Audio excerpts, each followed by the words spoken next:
안녕하십니까. 행정구제사무소장입니다. 오늘은 제가 이 방송을 여러 번 했던 이행강제금 산출 기초에 대해서 오늘 조금 더 상세하게 여러분께 설명드리겠습니다. 이 이행강제금 산출 기초는 그 구청에서 담당들도 약간의 부담을 가진 사람도 있습니다. 물론 담당을 오래 하다 보면 그렇지 않겠지만 새로 담당이 바뀌어서 오면 여기에 대한 부담도 같습니다. 왜냐하면 상당히 이 경우의 수가 많기 때문에 까다롭습니다. 그래서 오늘 제가 다시 한 번 더 여러분께 질문이 많았던 방송 중에 하나이기 때문에 한 번 더 여러분께 조금 상세하게 알려드립니다. 그리고 다음 페이지, 그러니까 하단에 그 공식을 제가 기재해 놓겠습니다. 나머지 기타에 여기에 해당되는, 그러니까 예를 들어서 뭐 건축, 신축 가격 기준액, 뭐 구조지수, 용도지수, 이치지수, 뭐 이런 거는 여기다 제가 다 표기를 할 수가 없어요. 그거 다 표기하려면 한 10여 페이지 됩니다. 그래서 여기 할 수 있는 것까지만 해주시고 제가 나머지는 여러분께서 꼭 필요하시면 저에게 전화를 주시면 제가 여러분께 안내를 해드리도록 그렇게 하겠습니다. 자, 그러면 방송하기 전에 먼저 저에게 힘을 주시는 구독과 좋아요 그리고 알람 설정 부탁드립니다. 자, 그러면 이 이행강제금 산출 기초에 대한 질문이 왜 많은가 했더니 담당 구청에 있는 이행강제금 부과 징수 담당조차도 상당히 이 이행강제금 산출 기초를 산출하는 것을 좀 귀찮아합니다. 왜냐하면 그래서 이분이 확실히 시정명령을 내리고 나서 도저히 이분이 시정명령의 이행을 하지 않을 것 같다라고 확정이 됐을 때 세 네 차례 공문을 보내고 나서 도저히 안 되겠다 싶으면 이제 마지막으로 고지하기 전에 그때 산출합니다. 그렇기 때문에 여러분들께서 한번 구청에서 담당이 누가 신고해서 이행강제금에 대해서 원상, 그러니까 입법 건축물을 원상 회복해라 라고 왔다 가면 구청에 전화하면 가르쳐주지 않습니다. 왜냐하면 그분도 준비가 되지 않았어요. 준비도 해보지도 않았고. 왜냐하면 회복을 해버리면, 그러니까 원상 회복을 해버리면 이 강제 이행금 산출을 할 필요가 없기 때문에 그렇습니다. 그런데 이제 그렇게까지, 그래서 구청에 전화해서 담당자가 가르쳐주지 않습니다. 그러면 저에게 전화 옵니다. 이거 좀 가르쳐 주십시오. 그런데 저는 여기서 그 상세한 것을 그분이 우리 사무실에 와서 상담을 받으면서 이 자료들을 보면서 설명을 들어야지 구두로는 아무리 얘기해도 소용이 없습니다. 그래서 이런 걸 참고하시고 이행강제금 산출기초를 꼭 미리 알고 싶다 하시는 분, 예를 들면 내가 이거를 이행강제금을 계속 부담하면서 입법 상태를 유지할 것인가, 아니면은 이게 이행강제금이 너무 부담이 크면 이거를 건축비를 들여서라도 원상 회복할 것인가, 이거를 저울질하기 위해서 자꾸 묻습니다. 이행강제금이 얼마 나옵니까? 자, 그러면 저는 한마디로 이게 답을 할 수가 없습니다. 왜냐하면 여러분들의 건축물 관리 대장도 있어야 되고 토지 대장도 있어야 되고 또 그 상세한 여러 가지 자료가 필요하기 때문에 없이는 설명을 할 수가 없습니다. 근데 그 이제 질문하신 분들은 한마디로 금방 알겠습니다, 얼마 나옵니다라고 답을 기대하면서 전화를 하거든요. 근데 그거는 약간 좀 무리 있습니다. 모르는 사람이 하는 얘기입니다. 자, 그래서 이행강제금을 산출할 때 이렇게 상당히 까다롭고, 물론 알아버리면 별거 아닙니다. 자, 그래서 이행강제금을 산출할 때 그 기초 자료가 들어가는 것이 첫째, 여기 화면에 나와 있습니다. 건축물 신축 가격 기준액이 나와야 됩니다. 건축물 신축 가격 기준액이 나오려면 설계서나 아니면은 또 건축물 대장 보고도 산출이 가능하긴 하지만 정확한 답은 아닙니다. 자, 그 다음에 이 건축물 구조 지수를 알아야 됩니다. 그리고 용도 지수, 어떻게 사용하는지, 또 뭘 갖고 했는지, 재료가 뭐 철근 콘크리트냐 아니면은 세멘 브록이냐 아니면 뭐 기타 여러 가지 이런 걸 알아야 됩니다. 그리고 위치 지수도 알아야 됩니다. 위치 지수는 뭐냐? 이 땅이 종로에 있느냐 아니면 여기처럼 좀 변두리 구에 있느냐, 이에 따라서 또 가격이 달라집니다. 왜냐면 강남이나 종로나 이런 데 있으면 땅값이 가격이 비싸잖아요. 그러니까 토지 가격에도 이 산출 기초의 중요한 요소를 차지합니다. 그리고 경과년수별 장가율, 그러면 이게 선축한 지 몇 년이나 지났느냐, 또 이것도 알아야 됩니다. 그리고 면적은 얼마냐, 면적이야 뭐 알겠죠. 그 다음에 가감 특례에 이게 혜택을 받느냐, 해당이 되느냐 안 되느냐, 이렇게 여러 가지 경우의 수를 합쳐서 이 시가 표준액을 산출해 내야 됩니다. 그렇기 때문에 한마디로 말해서 이행 강제금은 우리 거 얼마입니까? 이렇게 제가 몇 평, 한 5-6평 정도 입안했는데요. 이행 강제금 얼마 나올까요? 이렇게 질문을 합니다. 질문을 한 사람 아주 쉽게 하죠. 그러나 그게 여기선 정확한 답이 바로 나갈 수가 없습니다. 그거는 구청을 찾아가서 한번 상담해 보십시오 라고 하면 이분들이 실망합니다. 왜냐하면 구청이 하려면 뭐한테 저한테 물었겠습니까? 그러나 어쩔 수가 없습니다. 왜냐하면 저희를 찾아오시거나 아니면은 구청으로 찾아가시거나 둘 중에 하나 하셔서 상세하게 설명을 드려야 됩니다. 자, 그래서 오늘은 제가 일반인들이 보면 산출할 수 있도록 이 다음 페이지에 제가 이렇게 산출 설명을 자세하게 해놨습니다. 그러니까 그걸 보시면 웬만한 사람들은 다 이해가 되실 거예요. 자, 그래서 오늘은 이행 강제금 산출 기초를 다시 한번 여러분께 지금 방송을 하고 있습니다.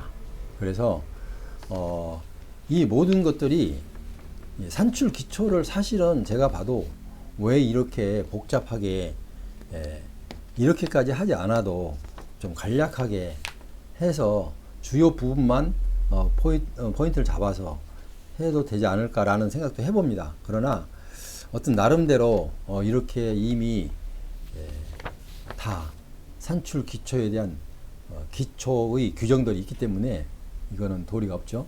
그래서 이행 강제금 산출을 상당히 어렵기 때문에 항상 여러분들은 이 점을 좀 제가 설명을 좀 어렵게 하고 또 금방 답을 얼마가 나옵니다 라고 답을 못해도 이 점은 양지하시기 바랍니다.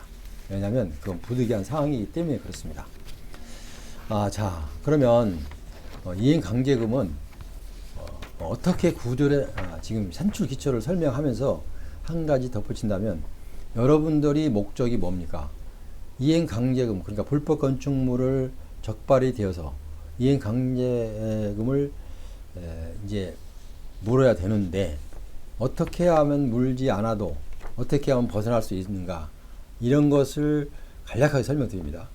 자, 아까 잠시 전에 말씀드렸듯이 둘 중에 하나 저울질을 해야 됩니다. 왜냐하면 내가 강제금을 견디면서 이 입법 부분을 그냥 유지시킬 것인지, 아니면 도저히 이행 강제금이 부담이 돼서 왜냐면 이 건물이 없어질 때까지 계속 나가니까 부담이 돼서 다시 이거 철거하고 원상 회복을 할 것인지, 이거는 건축사 사무실 가서 한번 상의를 해보고 이 원상 회복하려면 얼마나 들어가는지 금액이 이런 것도 한번 상담을 해보고 이렇게 해서 진행을 해야 됩니다. 그래서 구제할 수 있는 방법은 원상 회복하느냐 아니면 계속 내느냐, 이렇게 크게 원론적인 얘기입니다. 자, 그러나 이제 구제 하나 내지 않고 헐지도 않고 구제도 않고 이게 일시적으로 구제 받는 경우는 있습니다. 예를 들면 매년 1회씩 이행 강제금을 부과를 하기 때문에 이분들이 보통 3, 4월, 5, 6월 달에 시작해서 연말이 가기 전에 부과를 합니다. 왜냐하면 1년에 한 번씩 해야 되니까. 자, 그러면 이 부분이 잘 돼 있느냐 못 돼 있느냐는 이걸 갖고 행정심판, 이행강제금 부과 처분을 받은 공문을 받으면 행정심판을 해야 됩니다. 행정심판을 하게 되면 보통 5, 6개월씩 걸리죠. 자, 5, 6개월 걸리면 9월, 10월에 이행강제금 부과 고지서를 내가 받았어요. 그러면 이 고지서를 5, 6개월 걸리면 다음 연도 아니면 4월에서 한 6, 7월까지 갈 수 있습니다. 갈 때까지 이행강제금을 납부하지 않고 버팁니다. 버티면서 행정심판을 하죠. 자, 그러면 행정심판을 해서 만약에 이기면 이거는 1년간은 벌게 됩니다. 1년간. 왜냐하면 매년 나가기 때문에 한 번 이겼다고 해서 영원히 이긴 건 아닙니다. 그러니까 행정심판에서 인용판결을 받았다고 해서 단 1회만 받은 거지, 건축물이 매년 한번 행정심판에서 이겼으니까 승소했으니까 뭐 계속 안 내도 된다, 이게 아니라 행정심판에서 인용받으면 단 1회만 혜택을 받습니다. 왜냐하면 그 연도가 넘어갔기 때문에 다시 부과를 할 수가 없습니다. 자, 그런 경우는 어떤 경우가 있냐면 이행강제금을 부과할 때는 또 모든 행정 그 부과, 그러니까 부담적 행정행위를 할 때는 실체법상 유효해야 되고 또 절차법상 적법해야 됩니다. 그런데 보통 실체법상, 그러니까 실지는 위법한 게 맞습니다. 그런데 고지하는 절차법상 신규 직원들 아니면 담당이 바뀌어서 새로 오신 분들은 이 절차법을 잘 몰라서 한번 중간을 한번 빼먹는 수가 있습니다. 자, 그러면 어떻게 해요? 행정심판에서 인용을 받게 됩니다. 왜냐하면 절차법상 하자로 이게 위법한 건 맞지만 구청에서 고지한 부과 절차가 잘못됐다. 그러니까 행정절차법상 잘못됐다. 그러니까 이 이행강제금은 무효다. 취소해라. 이렇게 행정심판위원회에서 결정을 합니다. 행정심판위원회가 어디에 있습니까? 만약에 서울시 모 구청에서 이행강제금을 처분을 했다면 행정심판은 그 상급기관, 그러니까 구청장이 상급기관이, 그러니까 기초자치단체 상급기관이 광역자치단체죠. 그러니까 모 구청장이 이행강제금을 부과를 했어요. 담당이 절차법을 위반해서 위반한 상태예요. 그러니까 갑이란 사람이 상급기관인 서울시청 행정심판위원회 행정심판을 청구를 하게 됩니다. 자, 그러면 행정심판을 청구하게 되면 거기서 보니까 절차법상 하자가 있거든요. 그러면 이 이행강제금 부과는 절차법상 하자가 있으므로 취소해야 된다. 이렇게 인용 판결을 합니다. 인용 판결이라고 하지 않고 재판이 판결을 하죠. 인용 재개를 합니다.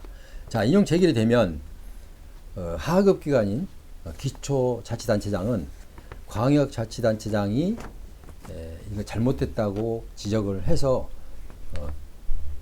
인용을 시키면 바로 그거는 공문을 다시 만들어서 이번 이행강제금은 원상회복, 그러니까 원상회복하지 않았지만 절차법상 하자가 있어서 무효라고 하기 때문에 그 지금의 이번에 여러분께 보낸 그 이행강제금 고지서는 납부하지 않아도 됩니다 라고 그 번복을 해야 됩니다. 구청장이 번복을 해야 됩니다. 시장이 결정하면 구청장은 그 내용을 번복을 해야 됩니다. 그게 인용됐을 때 얘기입니다. 그리고 만약에 일부 인용이라는 게 있어요. 일부 인용이면 얼마 정도를, 그러니까 금액을 알려줍니다. 이건 50%를 둘 다 잘못이 있다. 왜냐하면 담당자도 잘못이 있고 아니면 입업한 사람도 잘못이 있다 하면 2분의 1을 일부 인용되는 경우도 있습니다. 자, 그거는 딱 50대 50이 아니고 그 경중에 따라서 80대 20이 될 수도 있고 70대 30이 될 수도 있고 이렇게 나름대로 그 내용에 따라 결정이 되게 됩니다.